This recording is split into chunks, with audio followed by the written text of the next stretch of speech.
बिस्मिल्लाहिर्रहमानिर्रहीम। Dear students, अस्सलाम वालेकुम। बच्चों, जैसा कि आप जानते हैं कि हम एक्सरसाइज 2.5 मुकम्मल कर चुके हैं, तो आज हमें 2.6 एक्सरसाइज सॉल्व करनी है।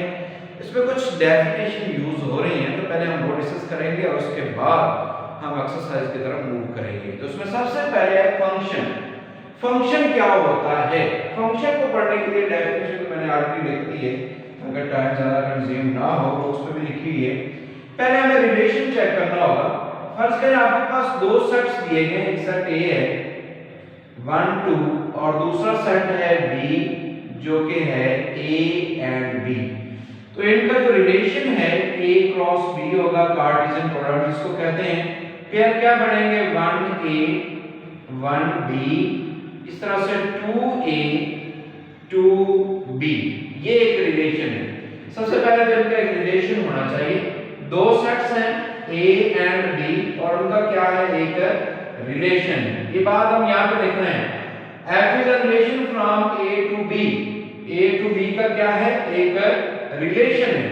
अब इस रिलेशन में से हमने क्या लेना है? जो f होगा वो a क्रॉस b का क्या होगा? सबसेट होगा। जैसे मैं सपोज कर रहा हूं कि f जो है वो हमारे पास है 1a और 2b ले लिए। ये इसका क्या है? सबसेट है। सबसेट क्या होता है कि इसके सारे एलिमेंट इस सेट में मौजूद हैं। देखो 1a वो भी इसमें है, 2b वो भी इसमें मौजूद है। तो पहली कंडीशन अकॉर्डिंग टू एग्जांपल मुकम्मल हुई। दूसरी देखते हैं कि इसकी जो डोमेन है वो सेट a के इक्वल होनी चाहिए। अब डोमेन क्या होती है? डोमेन ये है कि ये जो दो पेयर हमने लिखे हैं इसमें जो पहली वैल्यूज हैं वो इस फंक्शन की डोमेन कहलाती हैं। जैसा कि अगर मैं लिखूं कि डोमेन ऑफ f जो यहां पे है तो वो क्या होगी? 1 और 2 है। इस तरह से रेंज क्या है जी? जो दूसरे एलिमेंट है वो रेंज कहलाते हैं। वो कौन से हैं? a and b। तो कहता है ये जरूरी है कि जो फंक्शन की डोमेन हो वो सेट a के इक्वल होनी चाहिए। तो इसमें देखो a के इक्वल आ रही है, तो इसका मतलब ये बात सच साबित हुई।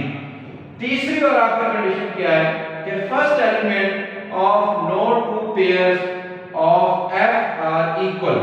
f में जो आपने लिखने हैं इसमें दो एलिमेंट पहले पेयर के जो पहले एलिमेंट है उनमें से कोई भी दो इक्वल नहीं होने चाहिए। जैसा कि दो पेयर आपने लिखे हैं, इसमें फर्स्ट एलिमेंट 1 है, यहाँ 2 है, तो ये सेम नहीं आ रहा है, इक्वल नहीं आ रहा है, इसलिए ये फंक्शन है। अगर मैं यहाँ पर एक और लिख दूं कि 2b लिखा है तो साथ में लिख दें 2ab। तो अब देखें कि यहाँ भी 2 है, इधर भी 2 है, तो ये सेम हो गए। दो पेयर के पहले दो एलिमेंट सेम हो गए, जिसका मतलब क्या होगा कि ये फंक्शन नहीं है, ये फंक्शन नहीं होगा। लेकिन अगर हम ये शामिल ना करें तो फिर ये फंक्शन हो जाएगा। अगर हम इसको इंक्लूड करते हैं तो देन ये फंक्शन नहीं होगा। सो ये फंक्शन है, लेकिन अगर हम इसको इंक्लूड कर लेते हैं तो फिर ये फंक्शन नहीं होगा। जी बच्चों, इस तरह से अब हम डिस्कस करते हैं इसकी कुछ एग्जांपल्स। इसको अगर आप फंक्शन की फॉर्म में, सेट्स की फॉर्म में लिखना चाहें तो यूं भी लिख सकते हैं कि ये सेट A है, ये सेट B है, इन दोनों का रिलेशन f है। A के एलिमेंट 1 2 हैं, इसके A एंड B हैं, तो 1 का जो इमेज है वो A है, 1 का A है, 2 का क्या है? B है। तो इस तरह से ग्राफिकली भी आप लिख सकते हैं। इसकी कुछ टाइप्स हैं फंक्शन की, जिसमें पहली टाइप A है into function. If a function f from a to b is such that कि रेंज f जो है वो सबसेट b है। यहां पर देखो इस एग्जांपल में रेंज और डोमेन बराबर है, यानी कि रेंज ऑफ f जो है वो सेट b के इक्वल है और range of domain of f जो है वो सेट a के इक्वल है। अब अगर इक्वल नहीं होगी, रेंज सेट b के इक्वल नहीं होगी, तो उसको हम कहते हैं कि ये इनटू फंक्शन है। जैसे मैं इसकी एग्जांपल एक कंसीडर कर रहा हूं, सेट A ले लिया है और यहां पे set B 1 2 A B C one का इमेज कोई भी सपोज कर सकते हैं, जरूरी नहीं है। ये हमारे पास फंक्शन है, इसमें अगर आप देखें तो इसकी जो रेंज है वो सिर्फ ए बी बन रही है। डोमेन जो है वो एफ की आप देख सकते हैं सेट ए के इक्वल है 1 2 है, और जो इसकी रेंज है एफ की वो सिर्फ इसमें क्या है ए एंड बी है, सी नहीं है। दैट्स मीन बी के अगर इक्वल नहीं है तो ये इनटू फंक्शन होगा। ऑन टू फंक्शन क्या है कि अगर रेंज बी बी के इक्वल आ जाए, जैसा कि यहां पर है रेंज बी के इक्वल है तो ये भी ऑन टू फंक्शन है।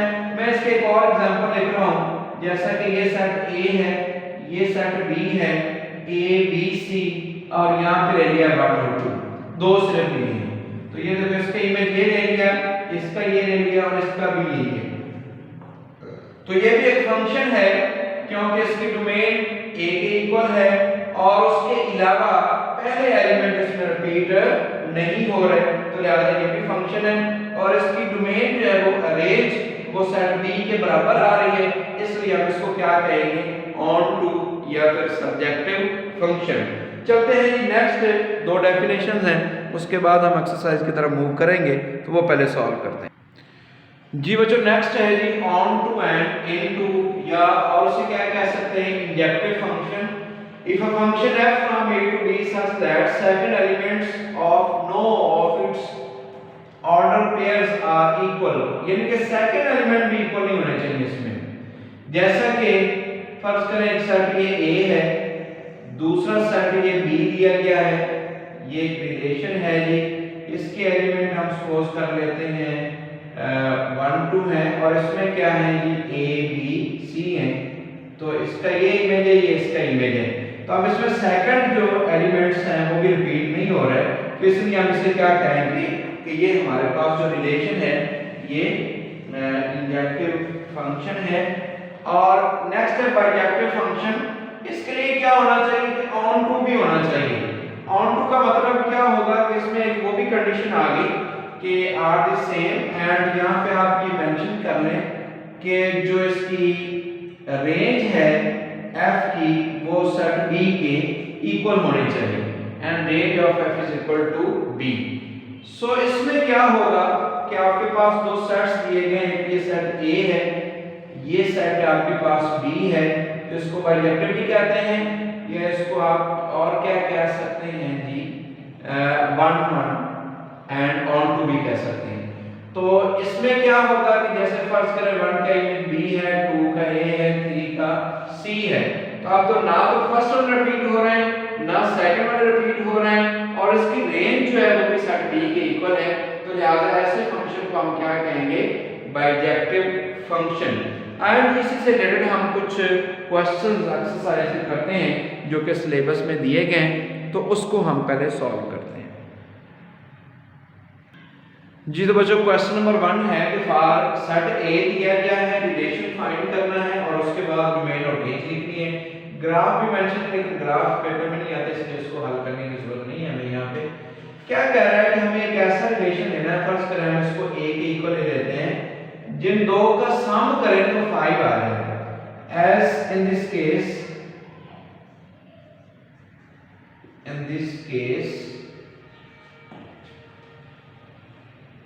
relation is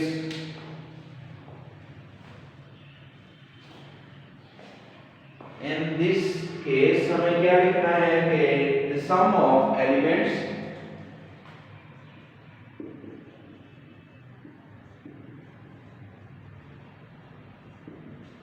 of two ordered pairs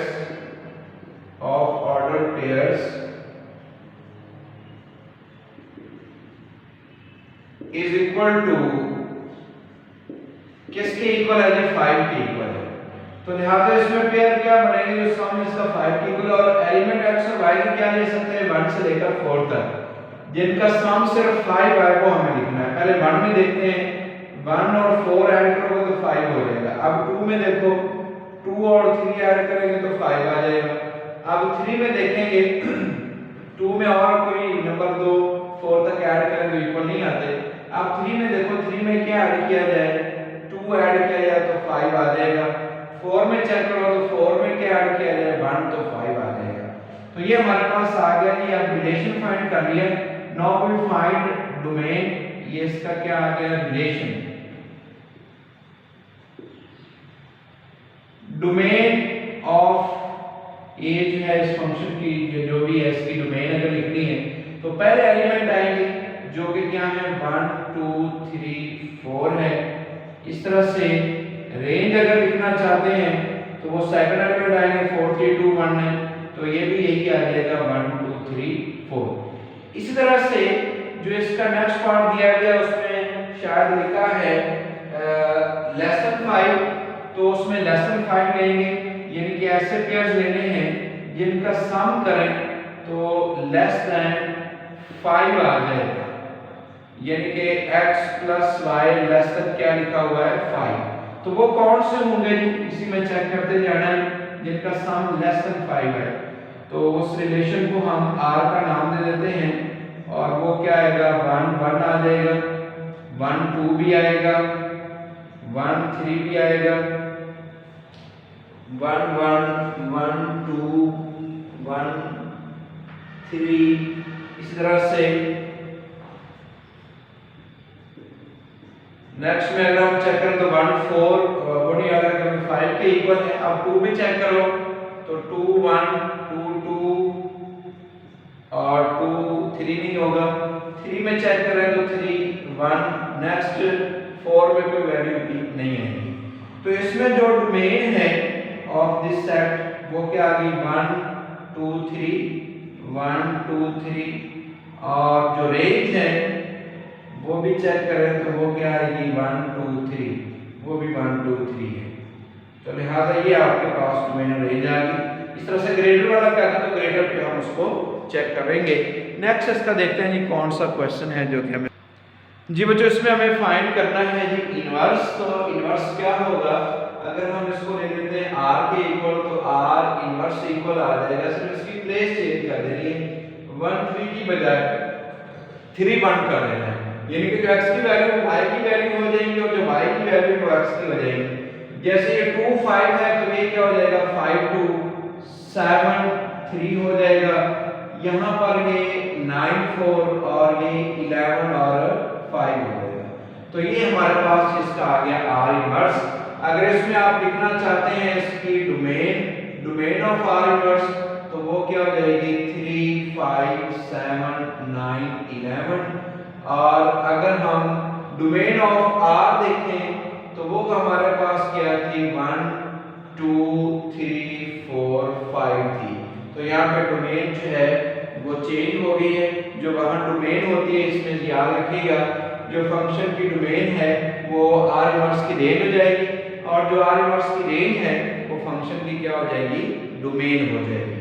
एक और इस तरह का पार्ट है, पार्ट नंबर 4 है जिसमें रिलेशन दिया गया है x y such that y square is equal to 4x और उसमें दिया गया है कि x greater than or equal to 0। अब आप पहले इसमें फाइंड करेंगे कि s y square is equal to क्या दिया गया है 4ax। तो इसका इनवर्स फाइंड करने के लिए पहले x की वैल्यू फाइंड कर लो। x की क्या वैल्यू हो जाएगी y square divided by 4a। अब इसमें रिप्लेस कर दो आप, replace x by y and y by x। तो ये आपके पास क्या बन जाएगा ये y is equal to x square over 4a। तो ये इसका इनवर्स आ जाएगा, मतलब अगर ये r के इक्वल है तो r इनवर्स आपके पास क्या आ जाएगा x y such that y is equal to x square over 4a और इसमें x जो है वो greater than equal to 0 है। तो ये आपके पास क्या आ जाएगा x की बजाय यहाँ पर y आ जाएगा y greater than equal to 0 which is required। इस तरह से एक और इसका पार्ट देगा उसको हल करने की कोशिश कीजिएगा। तो इसके साथ ही एक्सरसाइज मुकम्मल हो चुकी है। ओके जी, अल्लाह हाफ़िज़।